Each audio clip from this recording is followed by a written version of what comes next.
რამდენი ობიექტის გაშვებას აპირებს უაღრა მუშაობა და რომელი ობიექტებიც დროებით ვერ გაიშვებს იმ ხალხს რაიშლება ესე რომ ვთქვათ ჩემი ობიექტმა მაგალითად შეიძლება გაიშვას 5 თვის მერე. ამ ხელი რომელი მე ზოგადად ექსკავატორზე ვმუშაობ. მაგალითად საერთოდ ვამბობთ, ანუ მაკეტებზე მომუშავეებზე ვამბობთ, რომ მნიშვნელობა აქვს მე რომელიც არ გაიშვებს მოდი მარტივად ჩამოვაყალიბოთ კითხვა. დასაქმებული რომელსაც მუშაობის სურვილი ექნება, მაგრამ არ იქნება კონკრეტულ მოცემულობაში მისი საშტატო პოზიცია დროებით პერიოდში.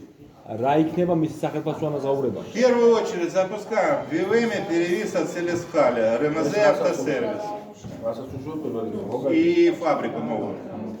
Во вторую очередь запускаем КЦТЗ. Не через 5 после сегодняшнего дня.